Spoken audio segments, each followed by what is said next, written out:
From 2010 to 2019, technology changed in major ways, which had a huge impact on the movies we watched.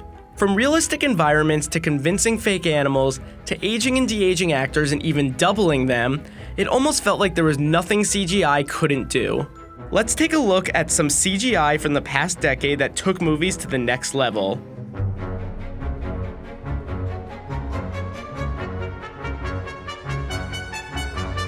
Who would have thought that a biopic about Facebook co-founder Mark Zuckerberg could also be a CGI marvel? Armie Hammer played twins Cameron and Tyler Winklevoss. I'm 6'5", 220, and there's two of me. Actors playing double is nothing new. Typically, when an actor plays two characters that interact, filmmakers use techniques like split screens and over-the-shoulder shots, which this movie certainly used. Just look at this shot, where the twins are walking together but we don't see either of their heads. That's because the movie used two different actors. Actor Josh Pence served as Armie Hammer's body double. Hammer's face was then grafted onto Pence's body in post-production.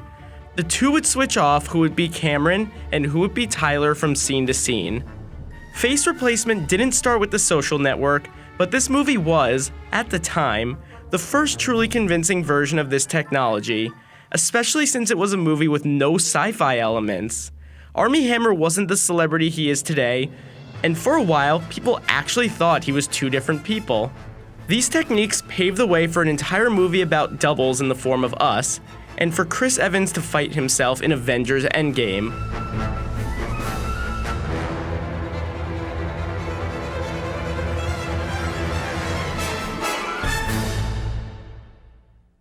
This feat also involved face replacement from Lola Visual Effects, which took what it learned on The Social Network and applied it to the Marvel Cinematic Universe.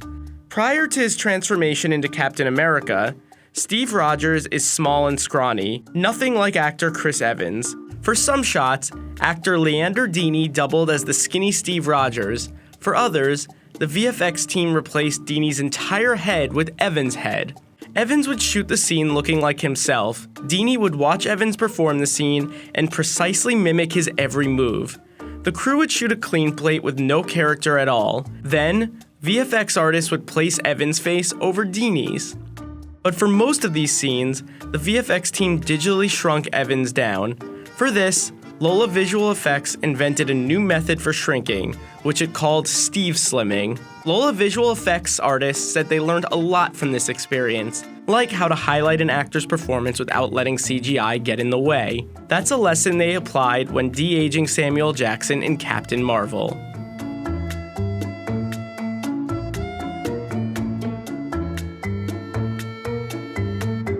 Chris Evans wasn't the only Marvel hero who went through a CGI transformation. Captain America: Civil War featured a de-aged Robert Downey Jr. as young Tony Stark. Lola Visual Effects once again stepped in here. Some cases of de-aging involve a body double, and others involve replacing the actor with a digital double. However, new technology allowed Downey to perform the scene normally as himself. VFX artists used digital compositing to de-age the actor. This way, Downey could still perform the scene as usual, and the VFX team wouldn't lose the actor's many nuances, which is a technological achievement that helped 3 years later in The Irishman, which we'll get to in a bit. De-aging has become an essential process. Changes can be as big as lifting skin and as subtle as increasing light reflecting off skin. One of the biggest challenges of de-aging a well-known star is that audiences are familiar with how they looked when they were younger, especially with an actor like Downey, who has been in movies since he was a child. So the VFX team analyzed old footage of him in 1987's Less Than Zero, which helps explain why this young version of Tony Stark was so convincing. De-aging was not invented in this decade. An early use came in 2006's X-Men: The Last Stand. But looking at the results from that decade to this one, you can see just how much better it's gotten.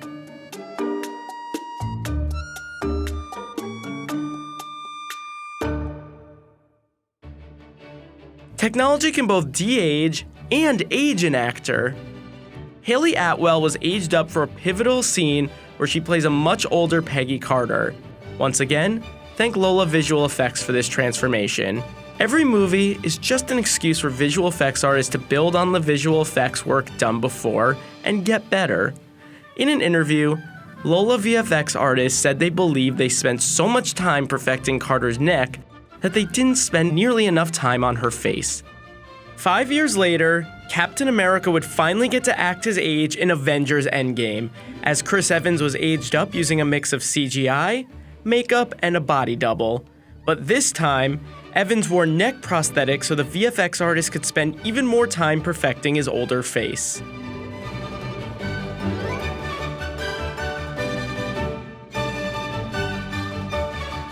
Thanks to motion capture technology, actors could show their full range of emotions while being transformed into basically any kind of creature. Mocap was honed in the 2000s in the Lord of the Rings trilogy, King Kong, and Avatar. It became commonplace in the 2010s, hitting its stride over the course of the Planet of the Apes reboot trilogy. Much of the work on all these movies was done by the famed visual effects studio Weta Digital. By the time of Rise of the Planet of the Apes, cameras were able to capture the most subtle of movements and details, which made the apes more believable. And Rise was also the first movie to ever shoot motion capture in a live-action location, as opposed to just a bare soundstage. This development would later help them to shoot in even more challenging locations, like the Vancouver rainforest in Dawn of the Planet of the Apes, and on beaches and in deep snow in War for the Planet of the Apes. It wasn't Andy Serkis's only big motion capture character of the 2010s.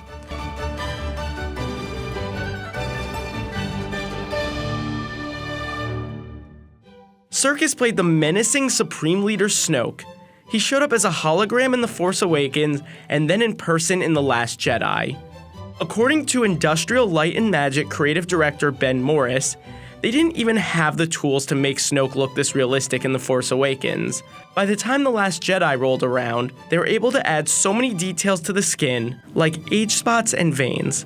The visual effects team shot Serkis with high-resolution cameras positioned at every conceivable angle to create a digital clone of him. As Serkis performed, they could automatically capture every subtle facial move, from how he smiles to how he furrows his brow. They even studied the elderly to see how light would realistically hit Snoke's skin. The technology ILM developed in collaboration with Disney Research has been used to capture many actors.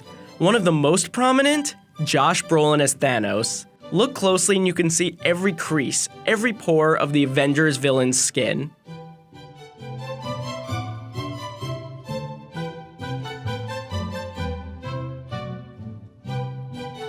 In the live-action Jungle Book remake, actor Neil Sethi played Mowgli and was the only human character in the film. He acted on a completely empty soundstage, besides these puppets and creature performers that would then be digitally replaced with the actual CGI characters. The biggest breakthrough in this movie? Muscle movement.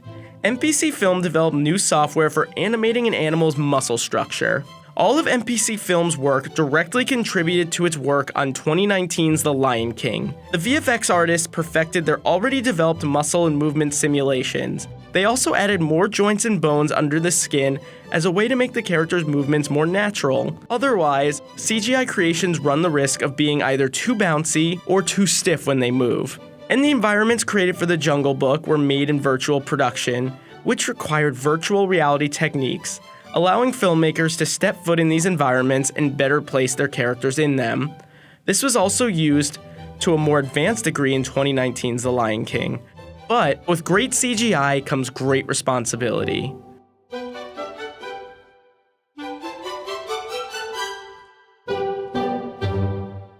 This Star Wars prequel brought back the Empire's sinister Grand Moff Tarkin.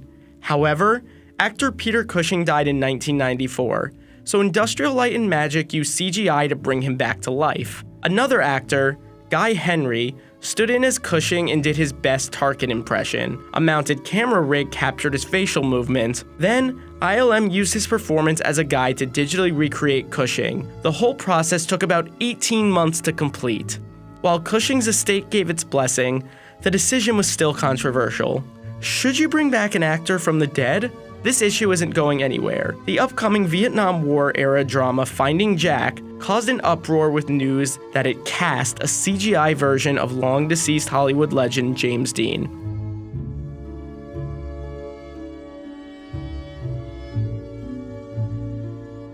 In In Blade Runner 2049, the VFX wizards at MPC Film created a digital double of actress Sean Young so she could reprise her role as Rachel from the original Blade Runner. It may be the most convincing digital double yet. To create the digital Rachel, they 3D scanned Young and aged her back to how she looked in the original Blade Runner. Like with muscles and joints in the Jungle Book, the most crucial CGI here is what you don't see: the skull. To create a CGI skull, they combined the 3D scan with a life cast done of Young shortly after the original Blade Runner. Focusing on building this character's skull allowed the artist to build the character's de-aged features around it. In addition, they focused on subtleties in Young's face and even how makeup was done in the 1980s. Actress Lauren Pita doubled on set before being replaced by the de-aged Young. VFX supervisor John Nelson also said the team closely studied the character's emotions in the original Blade Runner and incorporated them into the double, helping to make real and fake almost indistinguishable. Digital doubles got so realistic that they would eventually allow Will Smith to act alongside a younger version of himself while performing both parts in 2019's Gemini Man. But creating digital doubles won't cause actors to lose their jobs.